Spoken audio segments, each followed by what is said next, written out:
Hey, Industrial Talk is brought to you by Cap Logistics.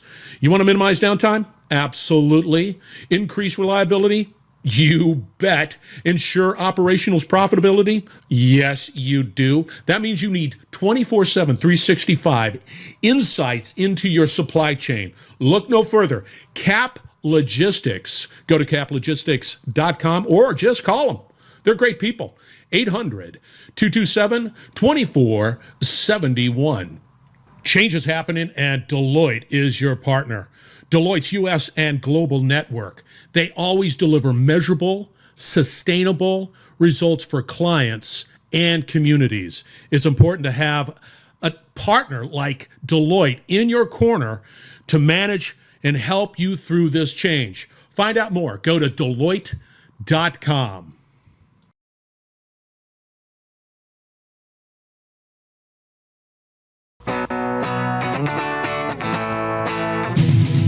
Welcome to the Industrial Talk Podcast with Scott McKenzie. Scott is a passionate industry professional dedicated to transferring cutting-edge, industry-focused innovations and trends while highlighting the men and women who keep the world moving. So put on your hard hat, grab your work boots, and let's go. Hi there, welcome to Industrial Talk. Thank you very much for joining the #1 industrial-related podcast in the universe that celebrates industry heroes such as yourself. I'm pointing at you over the video. You are bold, you are brave, you dare greatly. Every day you're solving problems, you're changing lives, and you're changing the world as we speak this very moment. That's why we celebrate you. It makes sense, right? It makes sense. All right, in the hot seat we have Shely Aronov. Now, the company is called InnerPlant. InnerPlant. And this is an incredible conversation, and I'm not going to do it justice, quite frankly. And you'll realize that she's much smarter than me. Big time. Big time. All right, let's get cracking. I'm so geeked on the future. Just absolutely geeked on the future because of companies like InnerPlant and people like Shely blazing the trail. I'm telling you, it's exciting. No doubt about it. Big time. All right, a couple of things that I want to be putting on your calendar. You got to go and look at IoT Solutions World Congress. That's an event. And it is in Barcelona. And Europe is opening up, and that's a great thing, right? It's a great thing. And this event, they're really focused in on creating real quality contacts, quality leads, very ecosystem focused. And so it's a good event. You're not going to be disappointed. So that is, I want to say, the mid part of May, but just go out to IoT Solutions World Congress for additional information. But I'm just telling you, I've been there a number of times, and every time has been absolutely spectacular. And, we got to get back to normal. And whatever that is, I just want to start living life. I want to begin, working with more companies, face-to-face. Let's just get going. Let's not hesitate. Let's make that happen. The other thing. So I've been noodling on the concept or the principle of getting the most out of, right? ...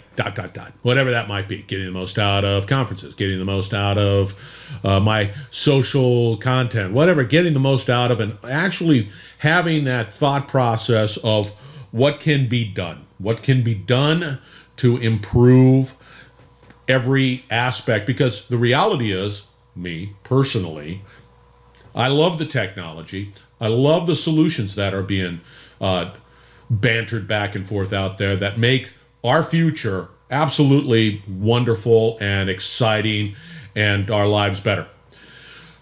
But the reality is if we don't do a better job at selling, right, whatever that strategy might be, we in essence fail to achieve what we need to achieve. And that's the same thing with marketing. And of course, they're hand in hand. From my perspective, they're hand in hand. And one, marketing supporting sales, sales supporting marketing. It's important. And so I've been noodling on that concept of getting the most out of, like getting the most out of conferences. For me, my approach with clients have been, all right, we got a list out there. The list is, all of these wonderful speakers. spot on. Great topics. And talk about needed, right? Talk about today's focus. Those topics reflect today's challenges. No doubt about it. Don't argue with me. But the reality is that what I can do is when I broadcast from the conferences, I'll take all of that, because my focus is being able to highlight these professionals as much as I possibly can and deliver the content that you need to be successful. So I highlight these. And this is just a simple one of many approaches. So I take it, I'll say, Joe Blow, IoT, whatever. Susie Q, cybersecurity, whatever. Anyway, they have a topic and they're speaking on that topic.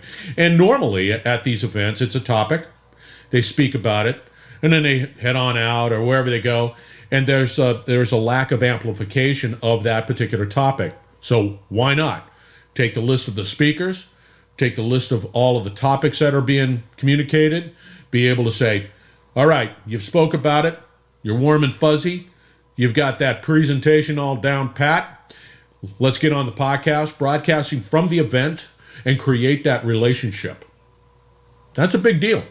That is a conference, I call it Conference 2.0, whatever. I have no other else topic to call it, but I truly believe that the media platform at Industrial Talk can get the most out of conferences, get the most out of your engagements, get the most out of your prospects. And there are ways of being able to do that, and the ways of being able to leverage that. It's all out there, and it's important. It's important for me, and it's important for communities, people, that you succeed. And this platform, once again, is dedicated solely for the fact that you need to succeed. And whatever that means. Can't operate in a vacuum. You need to be a part of an ecosystem. An ecosystem that is truly focused on solving problems. Problems for the manufacturers. Problems for oil and gas. Problems, blah, blah. And solving those problems. If we're really committed to that, there's no stopping. So, noodle on that. Are you getting the most out of ... Have that internal conversation either with your team or inside your heart, whatever it might be, and be real about it. There's no pointing of fingers, man. No pointing of fingers. Okay, let's get cracking. InnerPlant is the company. Shely is the founder and CEO. And it's a way of being able to the tools. And this is again, I look at things that are non-negotiable, and I think education is a non-negotiable, and we got to do everything we can to educate the best we possibly can. Food is a non-negotiable. Water is a non-negotiable. I think even power is a non-negotiable. And we've got to satisfy that so that everybody has access. And we can do other non-negotiables, but you get the picture.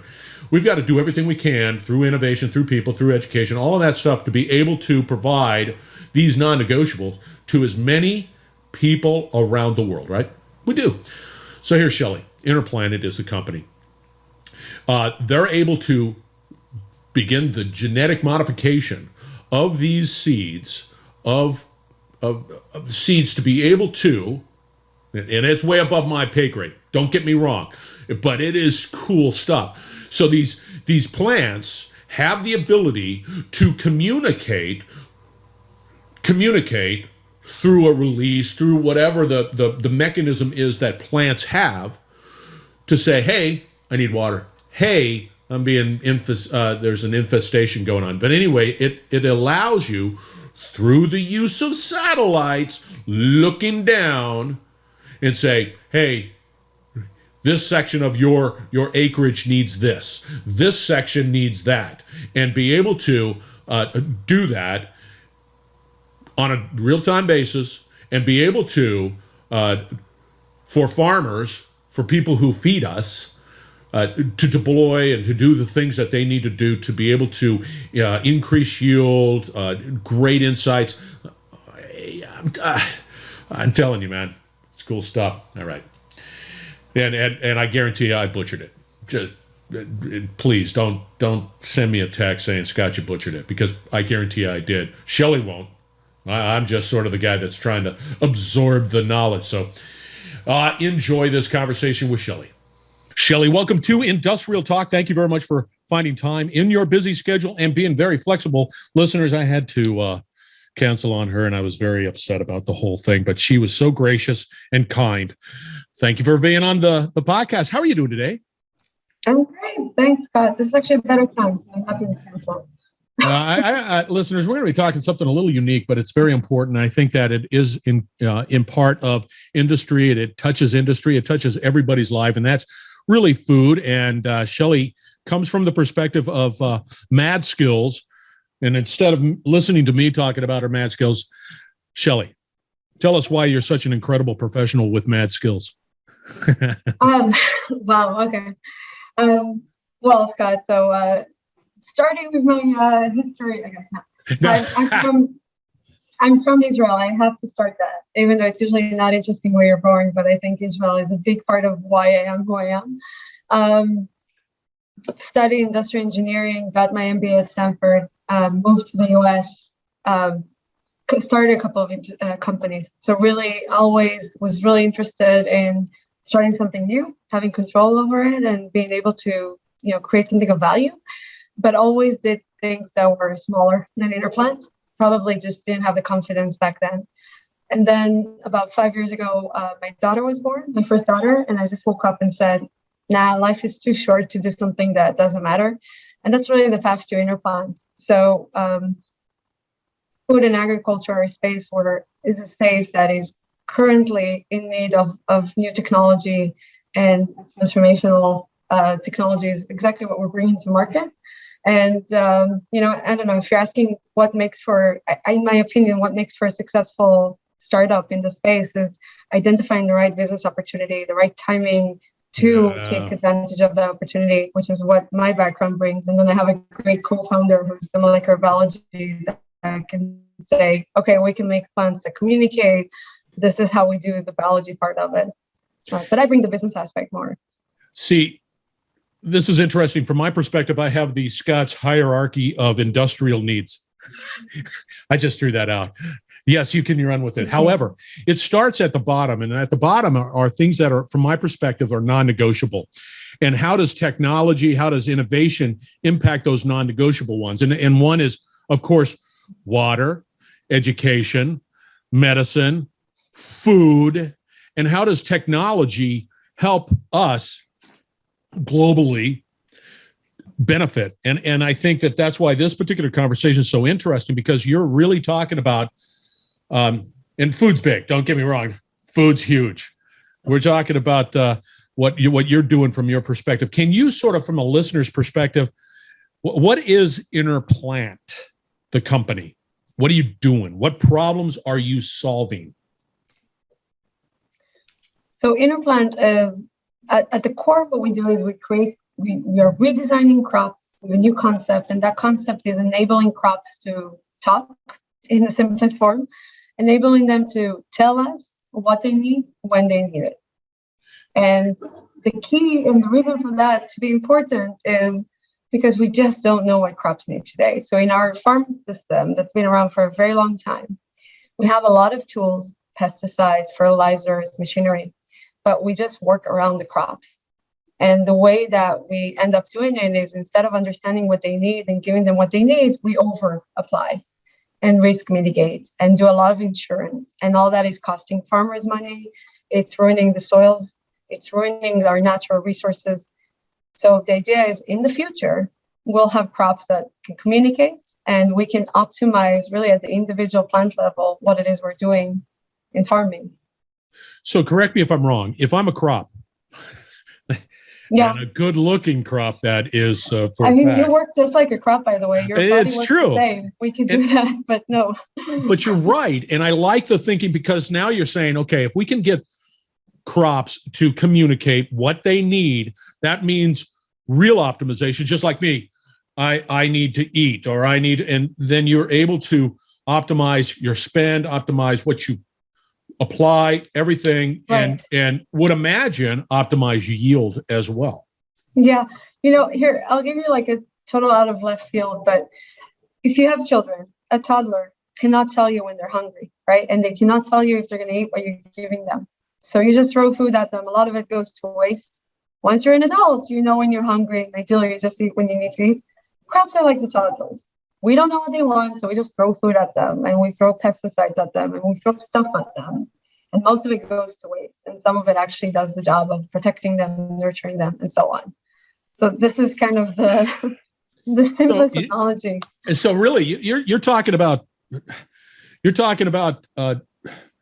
taking the seed. You have to start there. The seeds today don't communicate, right? Right. They just so you need to work at that level. Is that correct? Yeah. So what does that mean? I mean, I'm really, for the listeners and for me, because I'm not the sharpest tool in the shed or in the drawer. How does one begin to do that? And why is that important? Why do we need to go there? I understand, but why? How do we do this? So I'm happy to start with the why, by the way, and then go into the how. And the how is going to be technical, but I'm promising you everyone's going to get it. The why is just so we know what it looks like today. And I think this is part of what's important is people need to understand how farming works today, because who knows how farming worked. What we do is we either over-apply or we misapply inputs. Hold on, say that again. It sort of broke up. Say that again. We what? We misapply or we over-apply. So nutrients, fertilizers, we over-apply. Why? Because it's safer to just have too much rather than have a deficiency. So we over-apply because we just don't know what the plants need. And with pesticides, we misapply, meaning we just don't know if there's a pathogen. We don't know if there's a fungal disease or something like that in the field. So we spray fungicides anyways, everywhere, with the hope that we caught something and that there's going to be less yield loss at the end of the season.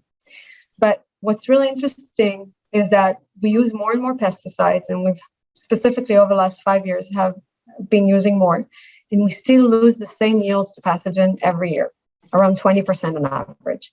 So we use more of the tools that we have, we don't get better results. And the key to changing that equation is you need to know where to apply, what to apply. You need the timing, you need the crops to tell you. So that's really the why we do what we do. See, and we don't know that. The masses don't know that. And why is that the case? That we're sort of misapplying, overapplying, whatever. From a pesticides perspective, we're still seeing the same whatever. What's happening with that technology, with that pesticide? What's happening? I don't understand. Why do we misapply? It's impossible to see this. You can't see it, but it's still. But you're saying that there's still 20%, right? Right. And nothing's changed. So we still just throw a bunch of pesticide, but nothing changes as a result of that. Yeah, it's all about risk mitigation. So the cost of doing nothing is very, very high. Yeah. The cost of doing something is, I don't know, $7 an acre. And the reality is that there's a lot of fear. You don't want to miss that disease that's going to get you an entire field lost. So you do this to prevent that from happening. It's hard to farm because the scale of farming is really large and it's impossible to see what's going out there, right? I like to joke with people when they try to explain how it's going to be in the future. Why is it so much better than today? And then I tell them, where are you? Well, I'm in Louisiana. Right, so let's say sugar cane, baby. No, not Louisiana. You're in New Orleans. I was just I'm in New Orleans. We're there, right? So New Orleans is a city, and that city is probably the size of an average farm. And imagine if I were to tell you, got to tell me where in the city there's currently a leak or a problem. That's basically what farming is like. Wow, that's a great analogy. Yeah.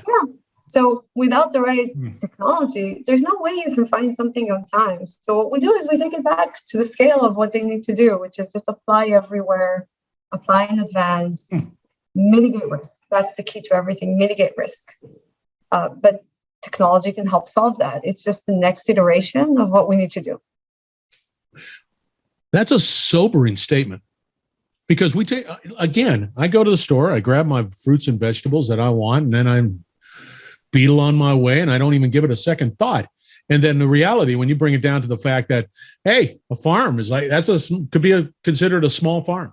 And you're right. I can't visually see what's happening in the city. The same thing exists out there in the farm. Yeah. So let's venture into that. So clearly we need a solution. We need insights into the health of that crop. And your approach of having the crops communicate their need sounds cool. Now, what does something like that take? Okay, yeah. So now let's get to the technicalities of it, right? What we need is 4 things. We need a scalable, affordable way to find the right problems at the right time, specific problems at the right time. And the right time is in time to prevent damage. What we do is we do that at the plant level. That gives you the scalable, affordable way to find problems early. So I'll explain what it is that we do exactly. All plants have an immune system reaction that they activate when they're under stress. And that's Hold it. I want to make sure this is clear. Plants have that already. Yeah, they've had that always. And the reason that they have a very developed system to protect themselves is because they're immobile. So they need to find a way to shut things out or to produce hormones or to do things that are going to protect them from the things that are trying to kill them or drowning them or all the problems. So what actually happens on the biological level as they're reacting is that there is a change on the biological level, not something that we can see, but something that's experienced by the plant. This, up until now, is well known. So people have been studying this for a very long time, and we understand what those sequences that are activated are. What we do is we recode the crop's DNA. So this is a line of code in the seed, so that as it's reacting to that stress, let's say it's fungal pressure, it's also going to start generating a protein in its leaves that creates the fluorescent signal. So let me break it down, okay? Let's say there's a fungal infestation in the field. The plant starts to feel attack. It's going to start reacting to that attack. And in addition to that, it's going to start creating that protein in its leaves that it doesn't know how to do otherwise. And that protein creates an optical signal that we can then see from as far as satellite imagery. So we're basically creating a new signal as a reaction to that stress that we coded, so we know exactly what it means. And then we collect that signal from satellite imagery to make it affordable. That's the last part. And tell the farmers, okay, there's an infestation of fungus over there. And the reason we know is because now we can see some optical signal that doesn't otherwise exist. And we know what it means because we created that. Are you modifying the crop, the seed, in such a way that somebody will have a conniption fit? Genetically modify it, whatever. Yeah. Are you doing that? Is that? Yeah. We're genetically engineering the crops. That's exactly what we're doing. Okay. Now that's a new line of code. Yeah. Okay. So now I have a crop that sends out a signal. What technology are you using to capture that stress signal from the plant? I mean, how can we see it? How can you see it? I mean, if I shut this down and I start screaming your name, you won't be able to hear me. But I'm screaming your name, but you won't be able, because I want to know how you can see that. Yeah. Now you know. Okay. So we can see this from anything from an iPhone with a filter to a sensor on a tractor to a drone. And obviously the exciting part is the satellite, because we talked about the scalability of farming. Some farms are 100,000 acres. So you need satellite imagery to be able to cover everything in a low cost. And we can use anything as basic as a spectrometer, which I'm assuming most people don't know, but it's a very basic optical equipment that doesn't even have imagery. But if you want to know how we can see the signals, because that's really the cool physics trick, we make very small signals. So the signals are tiny, tiny amounts of protein, which is key because you don't want the plants to be doing anything except for what they need to do, right? So small proteins are good. The reason we can see them is because the new light that we're creating, and it's not something you can see by eye, it's a new light. It's just very different than the sunlight. So spectrally, it just looks different. And that's the reason we can then identify that out of the rest of the light, because the rest of the light looks exactly like the sunlight, which is very spectrally resolved. And then the new light looks different. Okay. I'm going to try to summarize what you just said, That's which is pretty correct, doggone cool. So there's technology that is able from a spectral light, right, perspective, and you can have a device, because somebody's going to always go down to this iPhone, this device, and all the other devices to be able to see that, right? And that device can be on an iPhone, it can be on a tractor, it can be on whatever it is, all the way up to a satellite, right? Yep. And be able to look down and see that spectral image that says, "Hey, I'm okay. Nothing's going on. Oh, I'm not feeling well." And then that information, that data, goes where? So that data will go into the existing platforms in the field. We made the decision that the best way to deliver the data to farmers is through everything they already have in the field, because there's so many platforms. In every tractor, there's usually 6 monitors. We want to be in all monitors. And then there's at least 15 platforms that have coverage of a lot of acres. So for example, if you think about a tractor company, they're already in the business of having a really sophisticated data platform that helps the farmers do everything they need to do. We want to then ingest a new data set and help them look at all of the different possibilities that this opens up. So better fungal detection, and then better applications of fungicides, insects, nutrient, and so on. So, which is interesting. I'm following you. Now, the data that is collected on a specific portion of the field, whatever it might be, is enough to say, "Hey, I don't have a fungus problem. I just have a nutrient problem. I don't have a nutrient. I might have a bug problem," whatever it might be. It gives you that specific detail, doesn't it? And then, it says, "Hey, give me some fungicide over here. It's in this area. Use X amount." Yep, exactly. Then it's actionable recommendations, right? Yeah. See, that's or cool. If it's going to rain tomorrow, maybe don't go out, right? So you incorporate additional. But you're going to incorporate that anyway. You're going to say, exactly. "Hey, there it is. Some weather coming in. I don't think we're fine. Yeah. Let's just do it." And then we can still, because you're constantly looking at it, because you've got the communications happening, so you can always see what's happening. Yeah, and now let me really blow your mind. I'm blowing already. Try to make it happen. Like, so cool. So let's say something changes, and for some reason we see fungal pressure, and then it goes away. The signals will also go away. So you can think about it in 2 ways. One is just maybe the weather conditions changed and it dried up and the fungal infestation just vanished. And then you don't have to do anything. So that's one way to look at it. The other one is, let's say you did put a fungicide out there and it did not work. You're going to know that as well, because the signal will still come up instead of going away. So this is a really cool thing, because we never had that way to verify if anything works in ag. You put it out there, and then you just don't know if there was any value. And the loop is really long. And then eventually the combine goes for the field, they harvest. And if the harvest numbers are high, then they're hoping that all the things they did throughout the season worked. But that's how it works.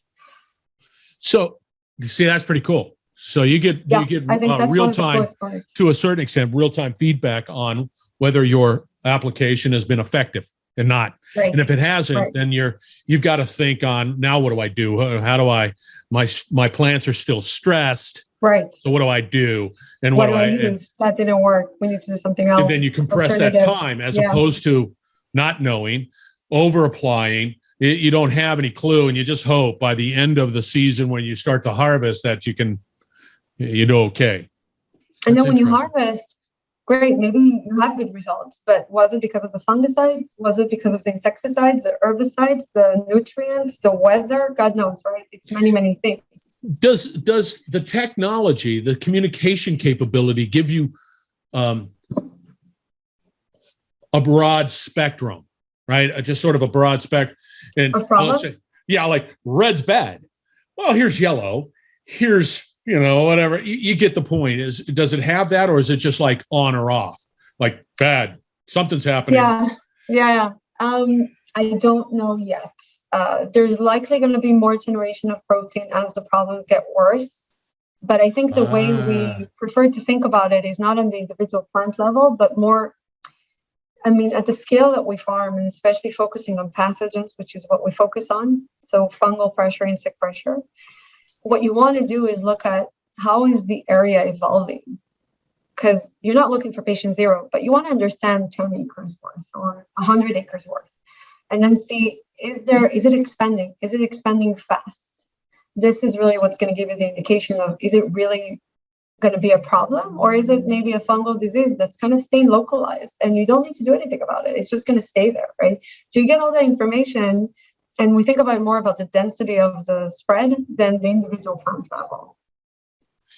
Yeah, and over time, let's say over time, you begin to develop that insight into the dynamics of your acreage.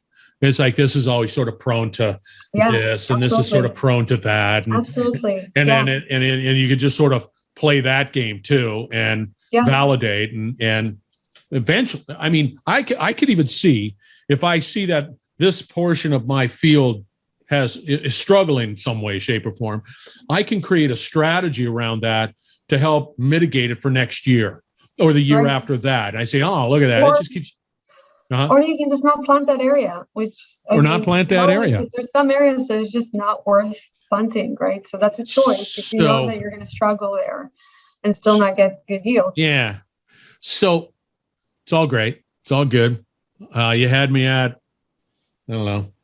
InnerPlant. We can take it one level. You can do it. You got me. Here, I'll give you one more level though before. Okay, here we go. Okay, so the other thing is that we know very little about how diseases spread, because it's impossible to track fungal disease, for example, the miniature spores. That's true. So if you think about having a technology that can do all the things we talked about, right? Like identifying early, identifying the spread, identify the remedy if it goes away, and then you do that over hundreds of millions of acres, you can start to develop prediction models for pathogens, right? In the times of COVID, it's nice to think about how that plays out, because once it's out there, it's really hard to scale it back. You want to have predictive models. I can see if I was a data analytic guy, and I love data, you could start pulling in different pieces of data at not just at that level. You could say, what's the temperature? How much rainfall? You could just start pulling in all of these other factors, these variables, and create a predictive type of model that says, hey, this is sort of where we're at right now. Be careful. It's gonna, and be able to predict that. Yeah, see, that's exactly. It's basically. Okay. So I'm a farmer. It gives me greater insights. Does it save me money? So our approach is actually replacing P&L costs for the farmers. That's the reason we went after the seed, because farmers don't need to spend more money right now. It's hard to make good margins as a farmer every year. It is. God. It's a rough sport, man. I'm just telling you. Yeah. And this year is going to be interestingly really bad, because there's no fertilizers, there's no herbicides, and the prices are going up. So this is going to be a really that's true. Son of So this year is going to be interesting. But point is, there's already quite a lot of cost structures in what farmers spend. The question, and this is my approach to anyone building a business in general, I think it's a good approach, but in ag specifically, figure out what costs you can replace instead of trying to add another cost, because obviously that reduces the barriers to entry. Yeah. So that's our approach. We're redoing the entire seed technology in the seed so that we can replace that cost, which is actually a really high cost breaker, and then offer farmers what we like to refer to as intelligent or smart seed that have all the functionality of their seeds plus more. The additional value that they get to keep. But every year it's going to be different. So that's why we don't want to get into the business of promising any specific value. In general, they'll have less risk. They'll have better visibility into their field. They can optimize their input use, and they can increase their yields because they can resolve pathogens earlier. So all those things are going to be benefits, and all those benefits they keep. See, I like that. Now, I've got to be that naysayer out there. What's the roadblocks? Why wouldn't people want to embrace this? What pushbacks are you receiving?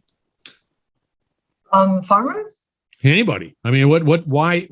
Because it makes sense. Are you getting feedback that's like, no, I don't want to do that. No, I don't think that's right. Or is it just 100% home run? There's a lot of excitement. I think one of the things that makes it easier, like the challenges, if you're asking, is it takes time. Biotech traits takes time to develop, takes time to take to market. You need to work within a partnership structure. So those are the challenges. But, once you get through it, so we now know how to make the traits, we have our roadmap, we have the partnerships we need to get started. And with the regulatory process, it's gotten much easier. So that was really helpful for us, right? Once you get through those, the excitement is really high.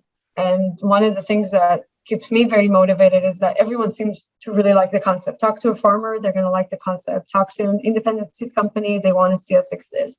Talk to a traction manufacturer or seed retailer. In reality, everyone. I'll tell you who's not happy. I'm telling you who's not happy. Those fertilizer people, because you're going to be optimizing the application of fertilizers, and you're going to be and the fungicide and the pesticide folks. They're not going to like it. Well, that's a tough statement. I don't know. Come on, you're not going to. What you're saying is that hey, here's a seed that's going to be able to communicate its problems, and then you're going to be able to apply the right amount of pesticide, the right amount of fungicide, the right amount of fertilizer at the right place at the right time, and for the farmer, it's like, great, thank you. I don't have to just sort of, do this whole. Yeah, I get you, but that's okay. I don't care what they think. I don't. Well, I think they're also trying to move away from their model. So I think they're moving to something that is more of an integrated acre, where they kind of give a farmer, this is the yield you're going to get, and we're going to give you all the products that you need to get there. And it's one price point for the farmer. So whether it's good or bad for the farmer, this is the world that the agrochemicals are going towards. Within that world, actually optimizing the inputs is beneficial for them, right? Because they can make more money if they sell less product versus more. So maybe this is not going to be an issue for them. Okay, well, we'll shelve that. But I got to tell you, man, it's pretty cool. Now I understand. Okay, one last question, because I can continue on and on and on. How does somebody begin to mass produce a seed that you have modified to be able to communicate? My brain doesn't put that's a tough one. I can't see it. How do you do that? Yeah. Well, so that's actually not something that we will do. There's just a whole infrastructure that knows how to do that. I can tell you in a nutshell, it's not super fascinating, to be honest. It's just propagating seeds. So the way that you get technology into seed is that you breed it in. That's literally taking one seed with the technology, one seed that's just good seeds, and crossing them. And you do that several times, and then you get the good genetics and the traits are in there. And then you have your master seed, if you will, and then you start propagating that.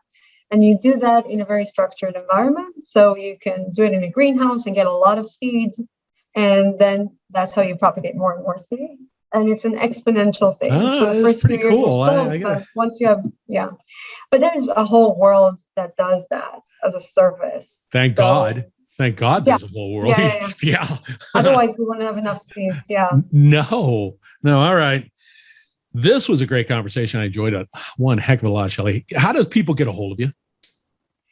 So let's see, our InnerPlant website, or LinkedIn, Twitter, Instagram. I think we're everywhere at this point, but just reach out, or you can email us at hello@innerplant.com, and that will get to us. Of course, you have a hello one. I have just info. I should change it to hello now. I don't know.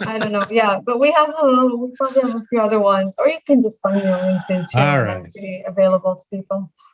All right, listeners, that's Shely. InnerPlant is the company, INNERPLANT, which is pretty doggone cool name. I like it. And you need to get a hold of her.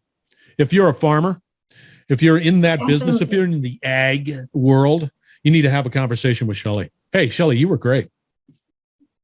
Thank you. Thank you for having me, Scott. Yeah. Clearly, you're smarter than I am, which I'd like to say that's a big accomplishment. You're pretty smart. I'm not sure. I don't know about that, man. That's what you're talking about is pretty cool. I really appreciate what your passion, because I think food, water, education, all of those things are just those non-negotiable, and you're in the fight, and I appreciate that. Thank you very much. Thank you. All right, listeners, we're going to wrap it up on the other side. You're going to have all the contact information for Shely and then some. So stay tuned. You're listening to the Industrial Talk Podcast Network.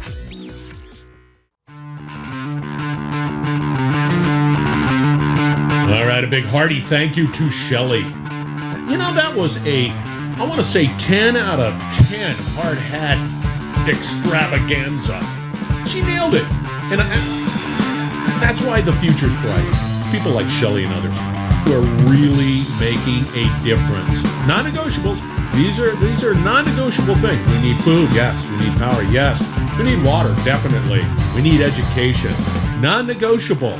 Shely's part of the solution. Absolutely wonderful, and absolute honor to be on the Industrial Talk. You're going to have all the contact information if you want to reach out at Industrial Talk Show. All right. Are you getting the most out of ... Challenge yourself this week. Ask that question. And really have a heart-to-heart about whether you are. If not, just ask me. I'll help you out. Not a big deal. Industrial Talk, reach out to me. All right, be bold, be brave, dare greatly every day. Hang out with people like Shely, and you're going to change the world. We're going to have another great conversation right around the corner, so stay tuned.